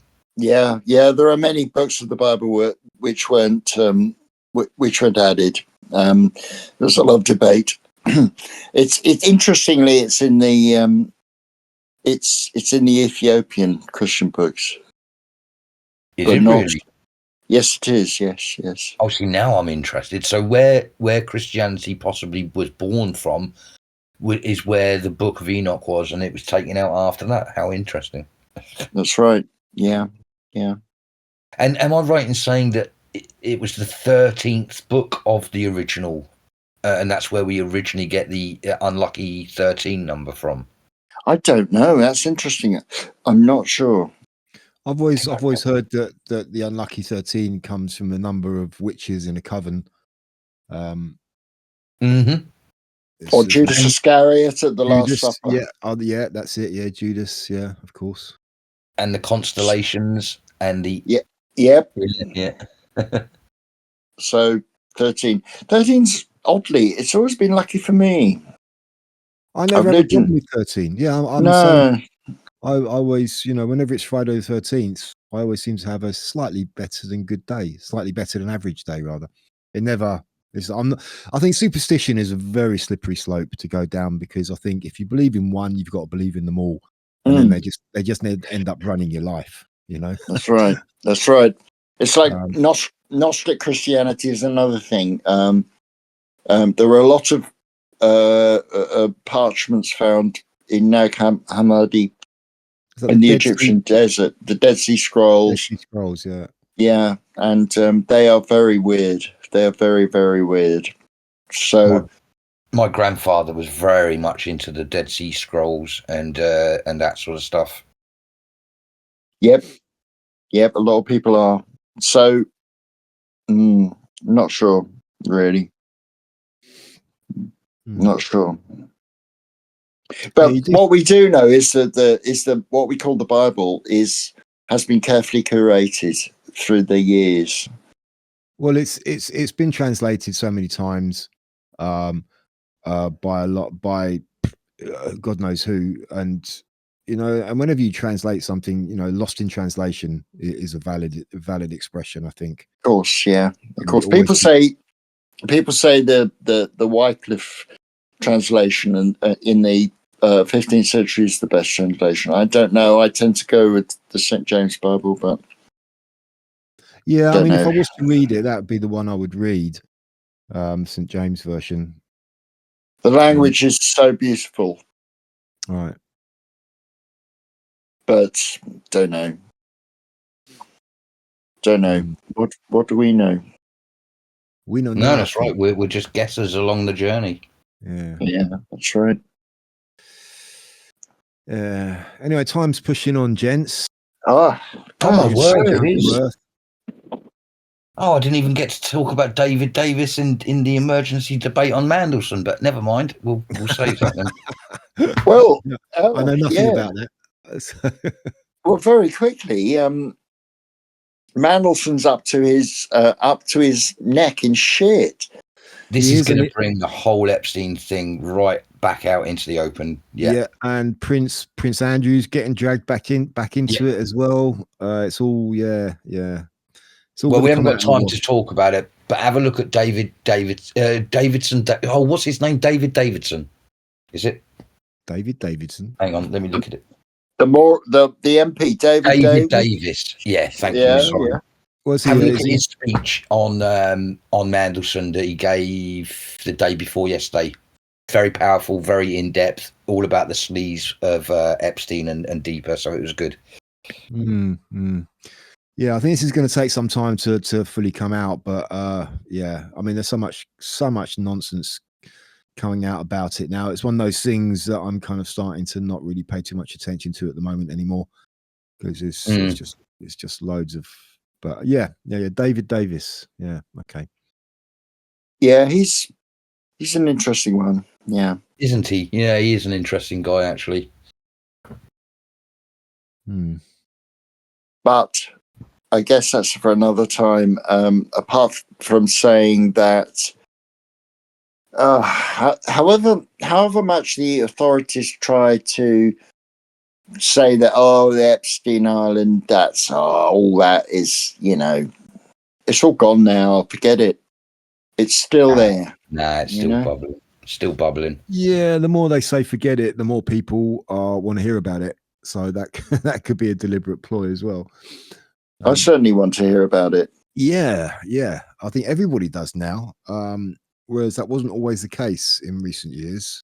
There were certain people who weren't interested in talking about it, but now it is very much a hot potato. So, but just like everything else that's going on at the moment, it just seems to be following a pattern that needs to be played out.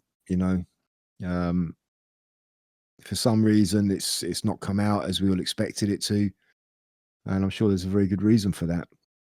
And I'm sure we'll find out in due course. One day the truth will be revealed. I know it. I believe it. Yeah. I have a very important question for both of you. when we were an empire, we were ruled by an emperor. When we were a kingdom, we were ruled by a king. So now that we're a mere country, what are we ruled by? Well, hey, Yeah. well, Starmer is I'm definitely in charge of this country. Are we on to the yeah. jokes already? Okay, we're not going to do Hattie and John. Oh, sorry, go on. Yes, damn, I ruined it. Broke my joke out too No, early. Yeah, we are ruled by a wanker though. I think that's been Yeah. Honestly, hearing that, however many people were down there on that day, who cares? But hearing it echo through the streets of London was so amazing.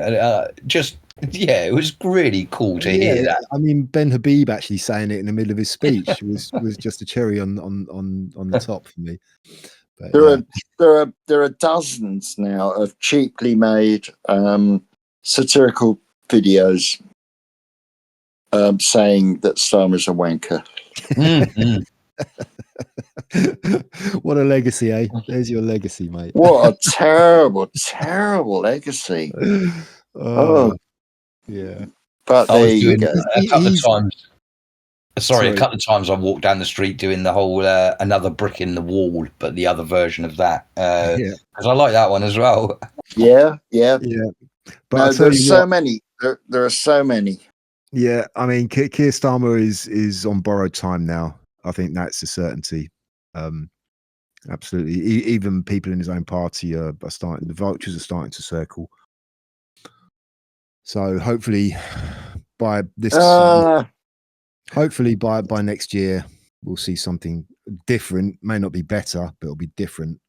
It'd be worse if Andy Burnham gets in, or the other one, or Khan. I mean, Khan. The vultures are circling anyway. Yeah, but it's part of, we need to get rid of him before we can progress. And if it's worse, then it's going to be worse, and it will just accelerate. So yeah, it's got to happen, isn't it? Yeah, it's got to happen, and that's why I supported Angela Rayner to be the PM. You know, because she's so bloody useless. Yeah. But they're all useless. I mean, God,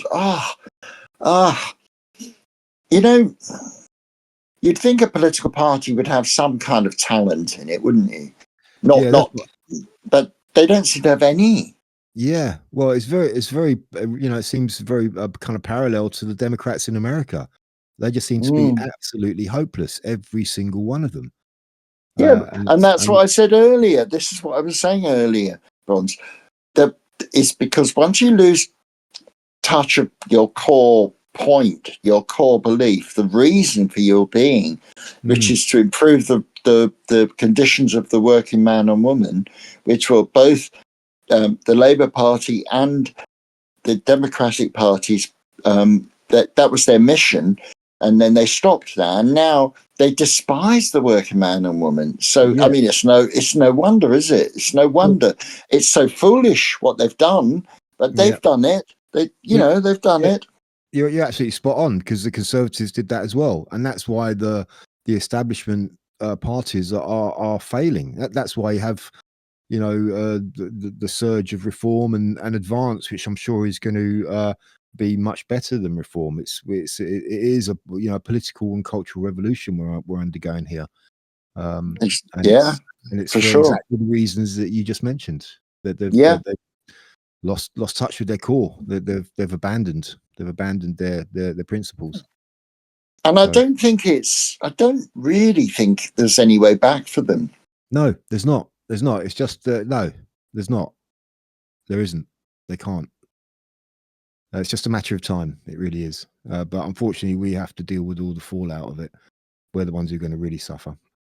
Well, I suppose at least if Andy Burnham or Sadiq Khan become leader, then. But then again, having said that, I think they're going for a woman leader, so it's going to be someone we've not heard of. Oh, as long as it's not Dawn Butler. It won't be Dawn Butler, but she has a few redeeming features. A few. Well, I seem to remember she was she wasn't very keen on the lockdown, for example. Okay, but still, that's not enough to redeem her for me. No, She's it's she's another race grifter. She's another David she Lammy. is, yeah, she is a grifter. I know. But yeah, anyway, let's Which is your favourite Hattie? Sorry, I was just trying to bring it back to Hattie. Yeah, that's what I was just about to now. do, yeah. So Hattie Jakes, John Le Mesurier. Anybody got any tidbits? Hattie was a comedy actress. She didn't really make jokes in that sense. She's a bit like Paul Whitehouse. Yeah, so, she was kind of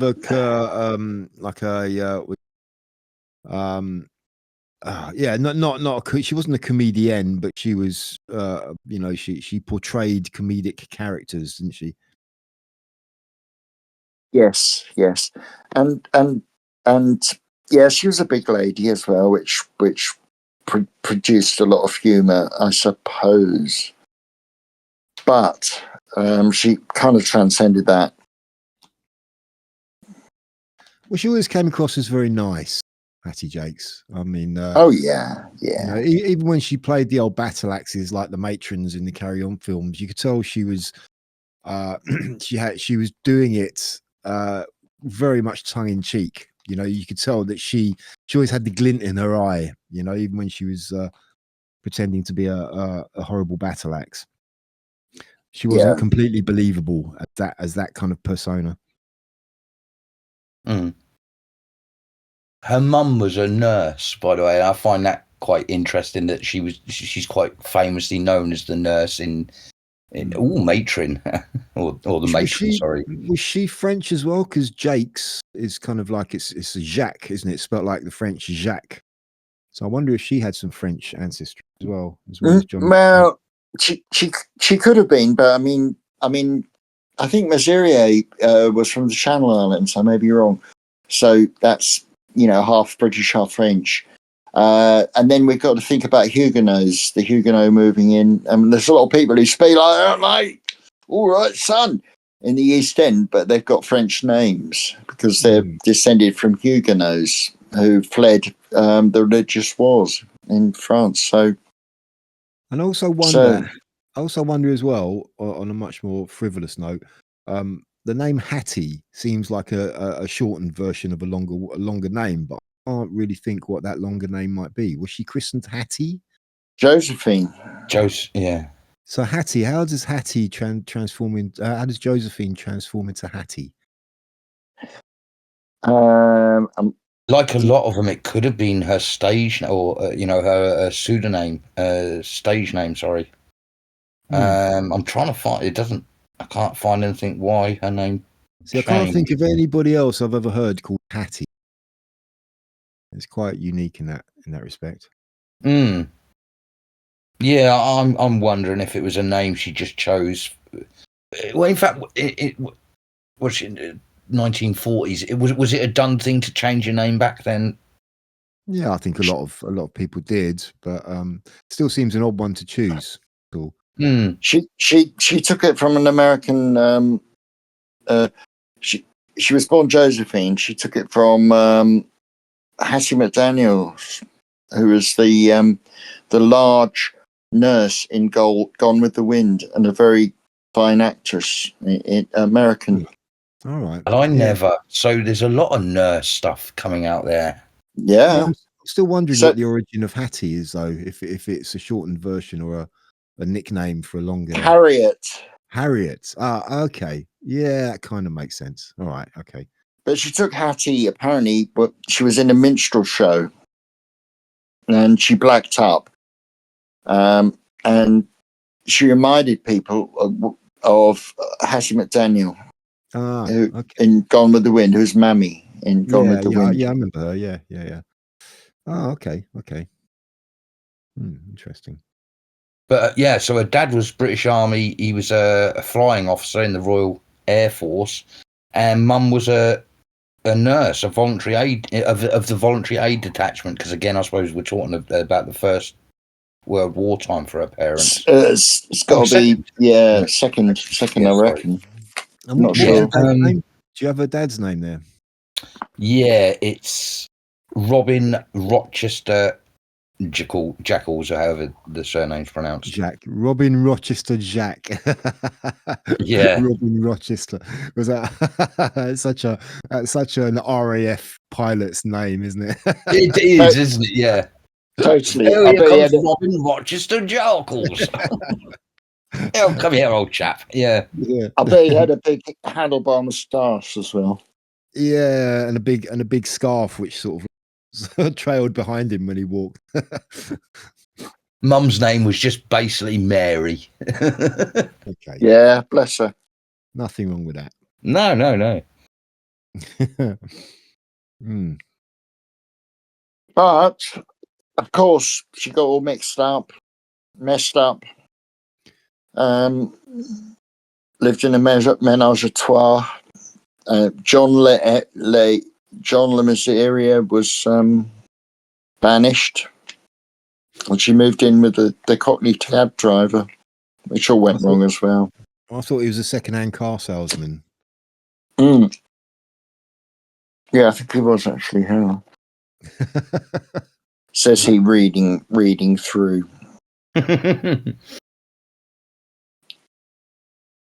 Yeah, second-hand car salesman. Yeah. Such connotations. She's a big woman, though. Oh my God!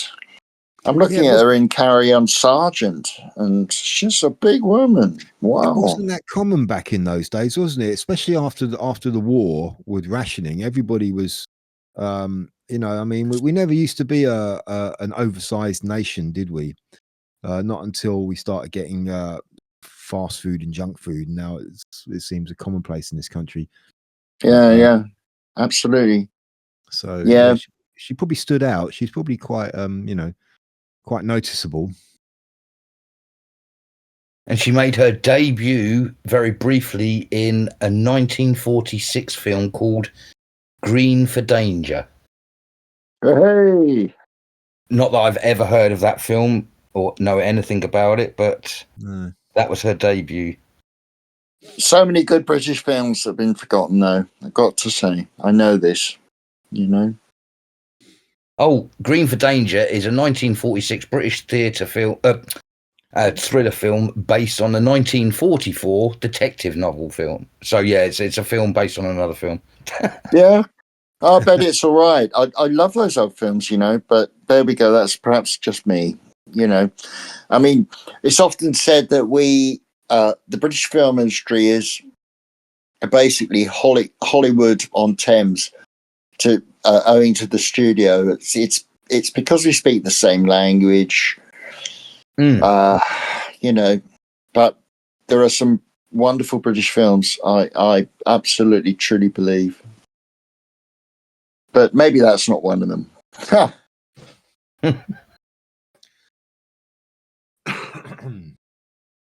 But bless her. Yeah, she had a lot of anguish, a lot of trouble. Yeah, life can do that to you. I know. Oh, can't it just? Yeah. Mm.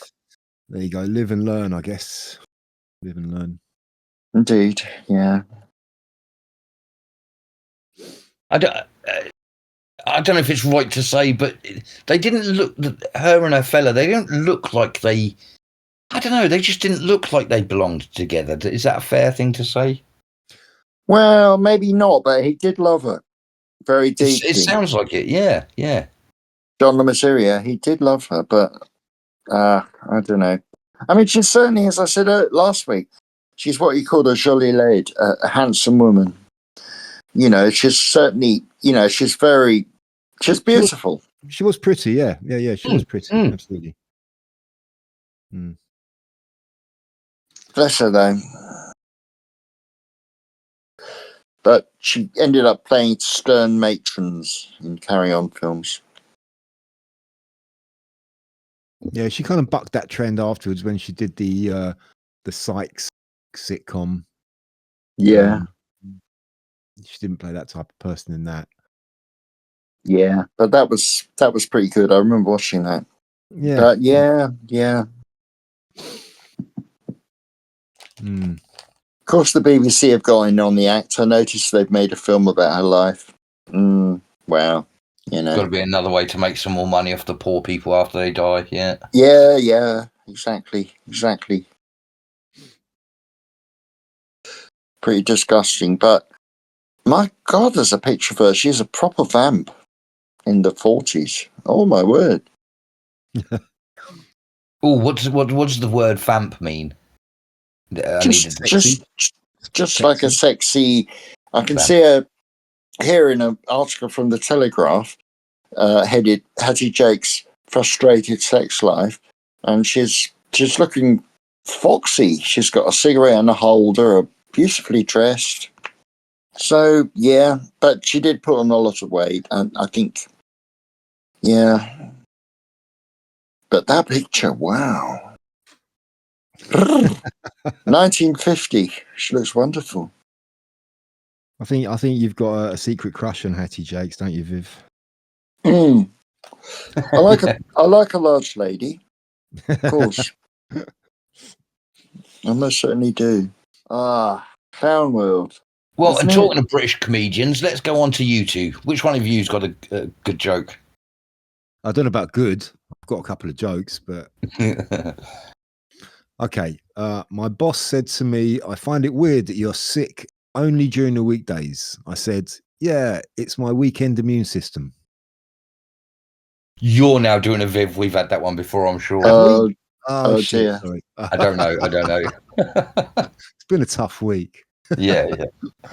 My well of jokes has run dry, but You never had a well of jokes, Viv. I did. You had a shallow puddle.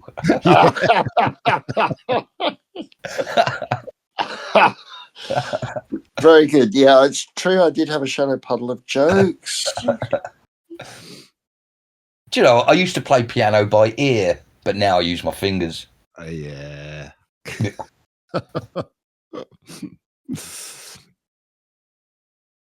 I mean, I'm not mad keen on dirty jokes, but I'll tell you one. A man fell in the mud. Aha. Terrible. Talking about mud, why did the Scarecrow win an award? Go on. Because he was outstanding in the field. In his field. You know, I got my wife a get better card. She's not ill, but she could just really get better.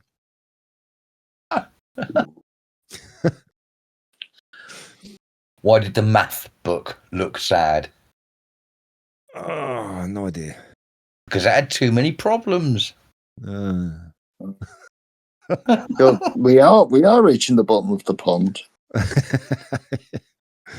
All right, what's the difference between a politician and a flying pig? I like it. Go on. The letter F. Think about it. Oh yeah. Got it. Yep. I did tell my ex-wife that she should embrace her mistakes. So she gave me a big hug. Yeah, Viv, you got such a short memory. I know I've done that one before. I think that's the third time you told that one now. Yeah, the third, I think so. Yeah. How'd you make a tissue dance? Go on. Put a little bogey in it. Put a little boogie in it. Boogie. Oh, okay. Yeah. American English crossover there. I'll tell you another one you've heard before. I stayed up all night watching where the sun went. And then it dawned on me. I showed my wife my new tattoo. It's a spreadsheet tattooed across my chest. She said, "Oh, darling, you've excelled yourself this time." Yeah,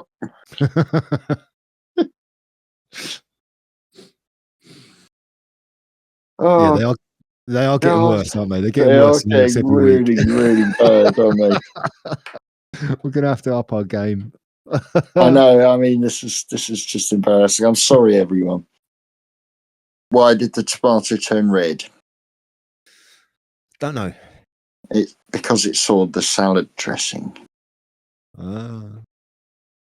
Hmm. Yeah, that's a proper dad joke, that is. Oh, God, I feel like killing myself. Don't do that. Just so shit. Hang on, look. Why did the tree take a nap? No, this is shit. It was feeling a little sappy. Right. A little sappy. Yeah, that doesn't even make sense. What Nah. does that Moving, Viv moves swiftly off that particular page of jokes and tries to think of his own. mean? Oh no. Right, I see. That's where you went We wrong. may I be see. here sometime.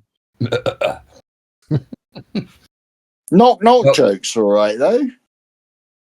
Yeah. Oh, actually, we haven't done any knock jokes. That's a good point. My favourite knock joke was always knock. Who's there? Luke. Luke who? Luke through the keyhole and see, dumbass. I remember sort of 7, 8, 9. That was and I just used to love saying that joke. Well, this is one of the oldest ones I can remember. Knock. Who's Who's there? there? Doctor. Doctor Who. That's right. Doctor Who. That was the other famous one. That's right. Let's wrap it up, guys. Yeah, I I was think gonna so. say, I've got to go to the toilet I anyway. think we're flogging a dead horse here. I think so. I'm going to have to up my game. I'm really sorry to our listeners that I brought it down. So kind of. Oh, I think all three of us are to blame for that one. None of us can escape that. But there you go. Yeah, and I'd like to apologise for Viv too. I am sorry too. I'd like to apologise for Woody and Andrew. I'll apologise for both of you. Yeah, I think so. I think this is true. What can I say except I'm very embarrassed and sorry. And on that note, we'll say good night to everyone. Yeah. Good night. Good night. Good night from us and good night from them. Yeah.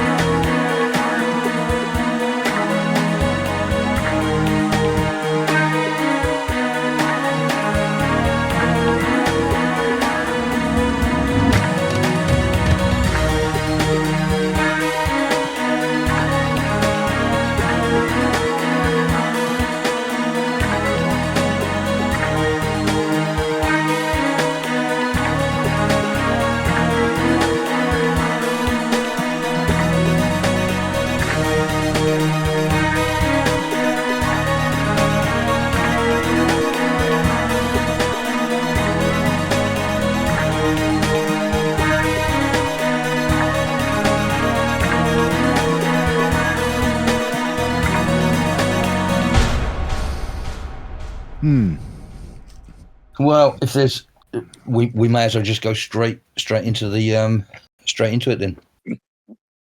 Let's do it.